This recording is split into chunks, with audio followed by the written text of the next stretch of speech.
Hello everyone, कैसे हैं हम सभी दोस्तों। हमारी चल रही है कंप्लीट बैकएंड सीरीज जिसमें हम कंप्लीट बैकएंड सीख रहे हैं। आज हमारी बहुत ही इंपॉर्टेंट वीडियो है JWT जेसन वेब टोकन क्या होता है, इसको हम कंप्लीट सीखने वाले हैं।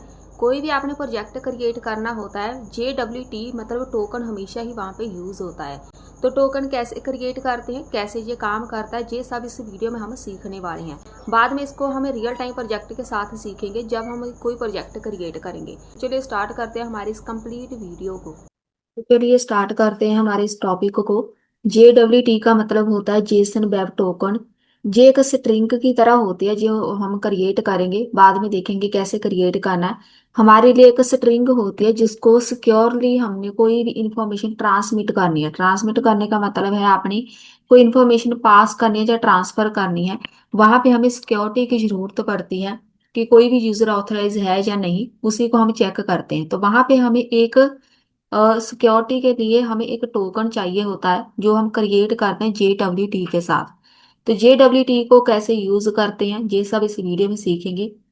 इस हमारे कॉन्सेप्ट में तीन मेन कॉन्सेप्ट आते हैं। JWT में हमारे पास एक हेडर होता है, एक पेलोड होता है और एक होता है सिग्नेचर। जो हेडर होता है ये बिल्कुल एक एल्गोरिदम या फिर टोकन टाइप होता है, बिल्कुल एल्गोरिदम की तरह ये काम करता है। जो पे लोड होता है इसमें हमें यूजर आईडी मतलब उसका आईडी क्या है, उसकी नेम क्या है, उसका रोल क्या है, ये सब हम पे लोड में मेंशन करेंगे। कोई यूजर है, कोई स्टूडेंट है या फिर कोई टीचर है या फिर कोई एडमिन है, वहां से हम वो पे लोड में वेरीफाई करेंगे कौन सा यूजर लॉग इन कर रहा है। एक होता है हमारे पास सिग्नेचर। सिग्नेचर वेरीफाई करता है कि हमारा जो डेटा है वो चेंज नहीं होना चाहिए, ठीक है। तो मतलब जो हमने सेंड करना है data as it is data हमारे पास जाएगा, जो हमारे पास रिसीवर होगा।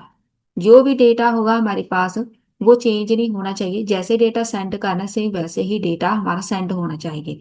तो ये हमारे पास एक एग्जांपल है। ये हमारा होता है टोकन, बिल्कुल ऐसा ही टोकन हम क्रिएट करते हैं JWT में। ये हमारे पास बिल्कुल सिक्योरिटी की तरह काम करेगा। हम जो टोकन क्रिएट करेंगे इसका एक्सपायरिंग टाइम होता है, जो एक्सपायर होने के बाद अगेन रिफ्रेश होके क्रिएट किया जाता है। ये सब इस वीडियो में हम सीखेंगे। तो स्टार्ट करते हैं हमारी इस कोडिंग को। कैसे हमने टोकन क्रिएट करना है। सबसे पहले तो हमें इसको इंस्टॉल करना पड़ता है। तो आपने यहाँ पे अपने फोल्डर पे आना है, टर्मिनल ओपन करना है। मेरे पास फोल्डर का नाम है CDABC npm इंस्टॉल। यहाँ पे हम लिखेंगे जेसन वेब टोकन। तो हमारी जो लाइब्रेरी है मेन वो ये है, जेसन वेब टोकन आपने टाइप करना है। अगर आपने कभी भी टोकन के साथ काम नहीं किया, सबसे पहले इसको इंस्टॉल करना पड़ता है। तो मैंने इसको बहुत बार यूज किया है, मेरे पास ये पहले से इंस्टॉल है। सर्वर मैंने स्टार्ट किया हुआ है। यहाँ पे स्टार्ट करते हैं इसकी कोडिंग। सबसे पहले को कॉन्स्ट क्रिएट करना है आपने JWT नाम से।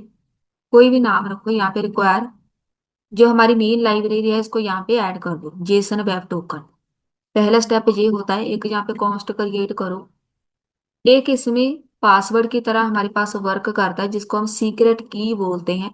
ये वाली सीक्रेट की कुछ भी हो सकती है। आप ABC लिख दो, आप 1 2 3 लिख दो, आप अपना नाम लिख दो, कुछ भी लिखो। इसमें ये एज अ पासवर्ड वर्क करेगा।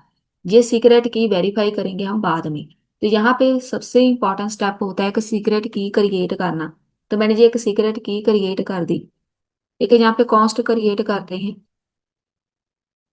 यूजर को वेरीफाई करना है, जस्ट एग्जांपल है हमारी ये। यहाँ पे एक नाम रख देते हैं। ये हो गया हमारे पास डेटा। बेसिकली ये हमारे पास बैकएंड का डेटा होता है। जब भी कोई यूजर रजिस्टर करता है, लॉग इन करता है, उसको हमने वेरीफाई करना होता है।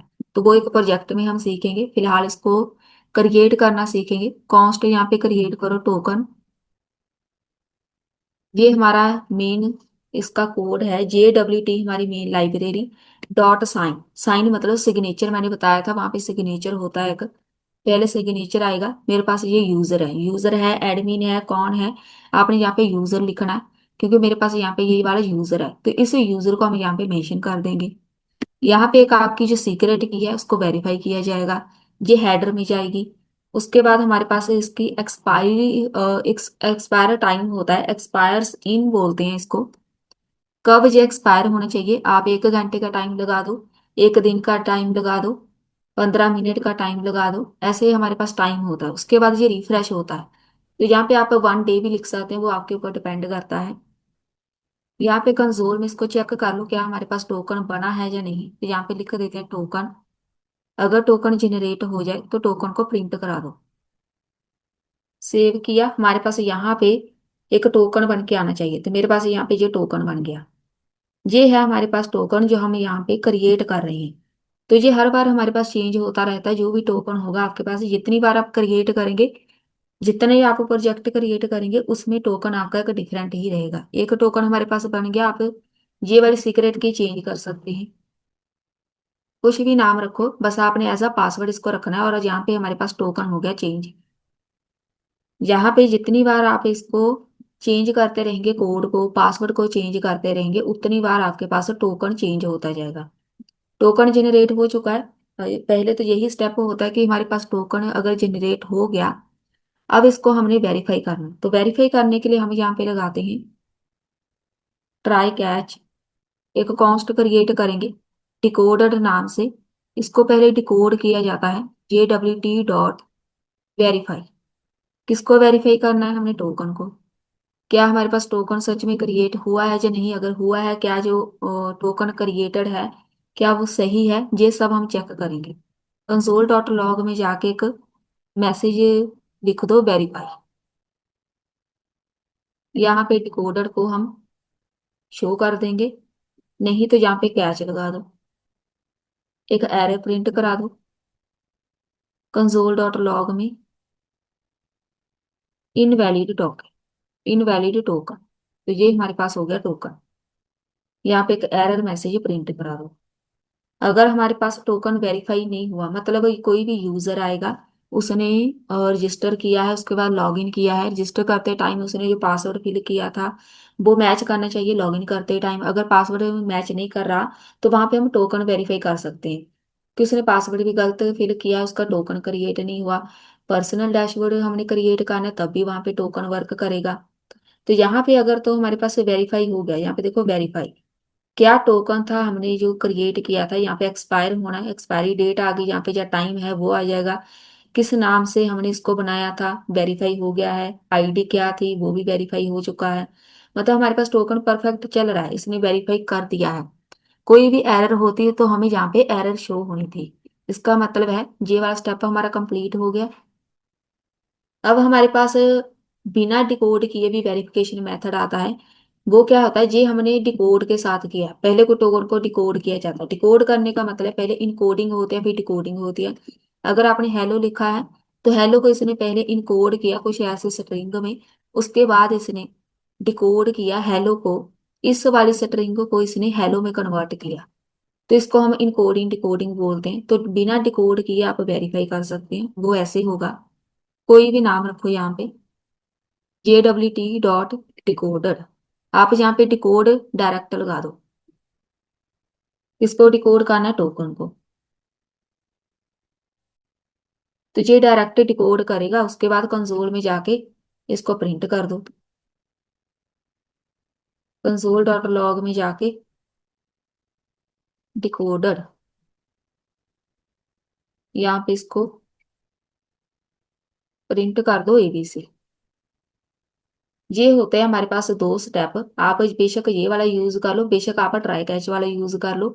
अगर आप चाहते हैं कि डिकोड करना है पहले, तो आप ये वाला स्टेप को फॉलो करेंगे। अगर आप डायरेक्ट भी इसको वेरीफाई करना चाहते हैं, तो ये जस्ट 2 लाइन का कोड होता है, ये भी यूज कर सकते हैं। हमारे पास यहाँ पे दोनों में वर्क कर रहा है, परफेक्ट हमारे पास आउटपुट आ रही है। ठीक है, नेक्स्ट चलते हैं हम। हमारे पास एक एडवांस और मोड होता है जो हम ज्यादातर यूज करते हैं अपने प्रोजेक्ट में। एक यहाँ पे कॉन्स्ट क्रिएट करना है, एक्सेस टोकन नाम रख दो, कोई भी नाम। JWT.साइन मतलब सिग्नेचर। यहाँ पे आएगा मेरे पास यूजर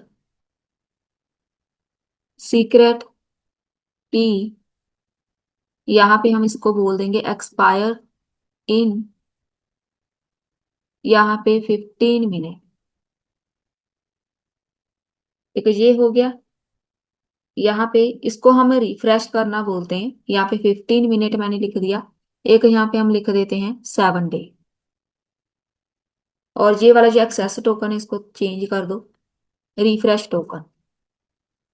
ये दो हमारे पास कॉन्सेप्ट है, दोनों को आप यूज कर सकते हैं, है दोनों सेम ही, लेकिन इसके साथ होगा क्या, पहले हमने यहाँ पे लिखा था, जब हमने ये वाला क्रिएट किया था, यहाँ पे वेरीफाई किया था सीक्रेट की को, 1 आवर टाइम रखा था। यही आप डायरेक्ट यहाँ पे ऐसे ही लगा सकते हैं, जैसे भी आपको सही लगे, लेकिन यहाँ पे हम एक टाइम मेंशन करते हैं। या तो आप 15 मिनट लिख दो, आपका टोकन इतने 15 मिनट बाद रिफ्रेश हो जाएगा। अगर कोई यूजर लॉग इन करके लॉग आउट कर रहा है, उसका टोकन खत्म हो जाएगा, उसके बाद एक नया रिफ्रेश होकर टोकन जनरेट होगा। इसके साथ सिक्योरिटी ज्यादा एडवांस हो जाती है। तो हम जितने प्रोजेक्ट क्रिएट करते हैं या बाद में क्रिएट करेंगे, उसमें हम हमेशा ही एक्सपायर्स इन वाला यूज करेंगे, ताकि हम वहां पे हर बार टोकन को रिफ्रेश करते रहें। तो इसके साथ हमारे पास जितनी बार यूजर आएगा, उसका एक अलग ही टोकन बनेगा। कई बार हमारे पास टोकन सेव भी हो जाता है कुकीज में, तो उसको यहाँ पे रिमूव करने के लिए ये बेस्ट सिक्योरिटी मेथड है कि अगर टोकन सेव हुआ भी है तो उसका कोई फायदा नहीं होगा। जितनी बार हमने लॉग इन करना, उतनी बार टोकन हमें नया चाहिए। तो अगर कहीं सेव भी हुआ है या कुकीज में सेव हुआ है, वो टोकन हमारे किसी काम का नहीं रहेगा, यहाँ पे सिक्योरिटी इन्हांस हो जाएगा। तो ये वाला स्टेप आपको हमेशा ही याद रखना है, यही हम अपने प्रोजेक्ट में यूज करेंगे। तो ये ऐसे ही टोकन हम क्रिएट करते हैं, ऐसे ही यूज करेंगे अपने प्रोजेक्ट में। यही थी हमारी आज की वीडियो, मिलते हैं फिर नेक्स्ट वीडियो में।